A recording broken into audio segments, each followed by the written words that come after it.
Friends, Radhika টিপসে আপনাদেরকে স্বাগতম। সন্তান নিতে চাই, তবে মাসিকের কততম দিন থেকে সহবাস করব কিংবা কততম দিন থেকে সহবাস করলে সন্তান ধারণের ক্ষমতা একেবারে কম থাকে। সন্তান ধারণের ক্ষমতা বেশিরভাগ নারীর বয়সের উপরও নির্ভর করে, তবে কিছুটা আপনার মাসিকের পর সহবাসের সময়ে কিন্তু নির্ভর করে পরবর্তী গর্ভধারণটা দ্রুত হবে নাকি পিছিয়ে যাবে। তবে আপনি সহবাসের কিছু নির্দিষ্ট সময় রয়েছে, সেই সময়ে সহবাস করলে অবশ্যই গর্ভধারণটি দ্রুত হয়ে থাকে। এবার মাসিকের পরে কিছু সময় রয়েছে যেই সময়গুলোতে সহবাস করলে গর্ভধারণের সম্ভাবনা একেবারেই কম থাকে। সন্তান হওয়া এড়াতে চাইলে মাসিক পিরিয়ডের ঠিক আগে ও পরের কয়েকদিন যৌন মিলন থেকে বিরত থাকতে হবে যদি আপনি সন্তান ধারণ করতে না চান, কারণ ডিম্বাণু ও শুক্রাণুর এই সময় গর্ভধারণ ঘটাতে পারে না। সাধারণতভাবে বলতে গেলে যখন আপনার ডিম্ব স্ফোটন হবে তখন একটি শুক্রাণু ওই ডিম্বাণুকে নিষিদ্ধ করে সন্তান ধারণ হয়। যদি আপনার ডিম্ব স্ফোটন না হয় তার আগেই যদি আপনি সহবাস করেন, সেই ক্ষেত্রে শুক্রাণুটি মিলিত হবে কোথায়?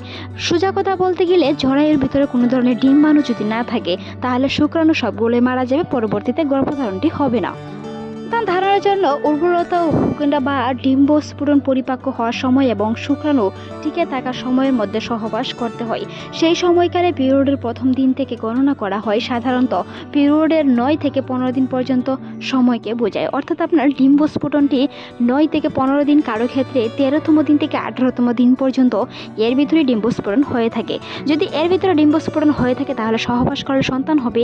আর যদি সন্তান না নিতে চান তাহলে সহবাস করতে হবে আপনার পিরিয়ডের 7তম বা 9তম দিন থেকে 15তম দিনের ভিতরেই। সেই সময় সহবাস করলে সন্তান ধারণের ক্ষমতা একেবারেই কম থাকে, কারণ সেই সময় ডিম্ব স্ফোটন না হয়ে সন্তান না হওয়ার ধারণায় অনেকটাই বেশি থাকে, শুক্রাণু মারা যায়, পরবর্তীতে গর্ভধারণটি হয় না। আর যদি গর্ভধারণ করতে চান তাহলে মাসিকের 13তম দিন থেকে 18তম দিন পর্যন্ত রেগুলার মেলামেশা করতে হবে, কারণ সেই সময়টাতে প্রত্যেকটি নারীর ওভুলেশন টাইম হয়ে থাকে, অর্থাৎ ডিম্ব স্ফোটন হয়ে থাকে, যেটি শুক্রাণুর সাথে মিলিত হওয়ার জন্য তৈরি থাকে। যখন সময় আপনি সহবাস করবেন তখনই ডিম্বাণুকে নিষিদ্ধ করে একটি শুক্রাণু সন্তান ধারণ হয়ে থাকে। যদি আপনি সন্তান ধারণ করতে না চান তাহলে মাসিকের 7তম দিন থেকে 13তম দিন পর্যন্ত রেগুলার মেলামেশা করুন, 13তম দিন থেকে 18তম দিন পর্যন্ত বিরত থাকার চেষ্টা করুন। ডিম্ব স্ফোটনটা আসলে কি? ডিম্ব স্ফোটন যখন জরায়ু থেকে বেরিয়ে আসে তখন যদি শুক্রাণুর সাথে মিলিত হয় তখনই গর্ভধারণ হয়ে থাকে, অর্থাৎ একটি পুরুষের শরীরে শুক্রাণু থাকে, একটি মেয়ের শরীরে ডিম্বাণু থাকে, যেটি দুটি একসাথে মিলিত হয়ে একটি গর্ভধারণ হয়ে থাকে। শুক্রাণু টিকে থাকা বোঝায়, অর্থাৎ যখন একটি শুক্রাণু সহবাসের পরে একটি শুক্রাণু জরায়ুতে যায়, কিছু শুক্রাণু আছে বেশি সময় ধরে বেঁচে থাকে জরায়ুতে, কিছু শুক্রাণু আছে অল্প সময়ের ভেতরে মারা যায়। তাই নিয়ে আমাদের চ্যানেলে অসংখ্য ভিডিও আছে, চাইলে ভিজিট করে আসতে পারেন।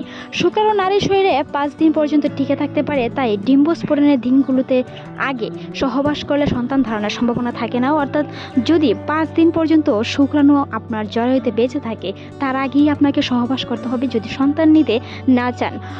অবাস্তব ধারণার মধ্যে কিছু রয়েছে প্রথমবার সহবাসের গর্ভধারণ হয় না, এই ধারণাটি ভুল। প্রথমবার সহবাস বা যে কোনো সহবাসই গর্ভধারণ হতে পারে, বিশেষ করে যদি তা উর্বরতার সময় হয়ে থাকে, অর্থাৎ ডিম্ব স্ফুটনের সময় হয়ে থাকে। নির্দিষ্ট অবলম্বনে সহবাস করলে গর্ভধারণ হয় না, এই ধারণাও ভুল। সহবাসের অবস্থান গর্ভধারণের সম্ভাবনাকে প্রভাবিত করে, তাই সেই সময় আপনি যখনই সহবাস করেন পরবর্তীতে কিন্তু ডিম্ব স্ফুটনটি হয়ে আপনার শুক্রাণুটি বেঁচে থাকার কারণে কিন্তু পরবর্তীতে গর্ভধারণ হতে পারে। তাই কিছু সময় ধরে বোঝায় মাসিকের 6তম দিন থেকে বা 7তম দিন থেকে 10তম দিনের ভিতরেই সহবাস করলে সন্তান নেওয়ার বা সন্তান ধারণের ক্ষমতা একটু কম থাকে।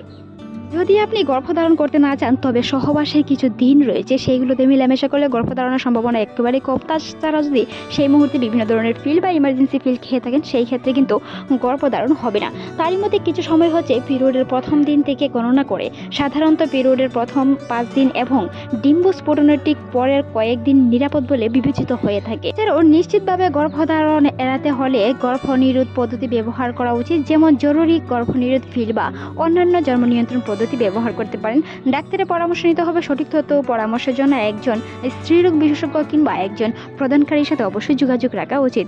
মনে রাখতে হবে সন্তান নিতে চাইলে এক এক পদ্ধতিতে সহবাস করার নিয়ম রয়েছে। যদি সন্তান নিতে না চান গর্ভনিরোধ পিল বা বিভিন্ন ধরনের গর্ভনিরোধ পদ্ধতি রয়েছে, সেগুলো অবলম্বন করে দেখতে পারেন গর্ভধারণ এড়াতে। তবে মনে রাখতে হবে ডিম্ব স্ফোটনের দিন কিংবা ডিম্ব স্ফোটনের আগে সহবাস করে যে সন্তান ধারণ হবে না এরকম কোনো বিষয় নেই। তবে যদি শুক্রাণু বেঁচে থাকে পরবর্তীতে ডিম্ব স্ফোটন হয় তাহলে কিন্তু গর্ভধারণটি হয়ে যাবে। তাই অবশ্যই গর্ভনিরোধ ফিল খেয়ে যাবেন, ইমার্জেন্সি ফিল বা বিভিন্ন ধরনের গর্ভনিরোধ পদ্ধতি ব্যবহার করুন। আর যদি সন্তান নিতে চান অবশ্যই ডিম্ব স্ফোটনের দিন থেকে মেলামেশা করার চেষ্টা করুন। বিভিন্ন ধরনের ওভুলেশন কিট ফার্মেসিতে কিনতে পাওয়া যায়, সেগুলো এনে দেখতে পারেন ডিম্ব স্ফোটন হয়েছে কিনা। সেই দিন সহবাস করার চেষ্টা করুন, যেটি আপনার গর্ভধারণে অনেকটাই দ্রুত কাজ করবে। ভালো থাকুন, সুস্থ থাকুন। আজকের এই ভিডিওটি এই পর্যন্তই। ভালো লাগলে সাবস্ক্রাইব করবেন, সেই সাথে আপনার মতামত জানান। রাধিকা টিপসের সাথে থাকুন। এরকম অসংখ্য ভিডিও পেতে এতক্ষণ দেখার জন্য অসংখ্য ধন্যবাদ।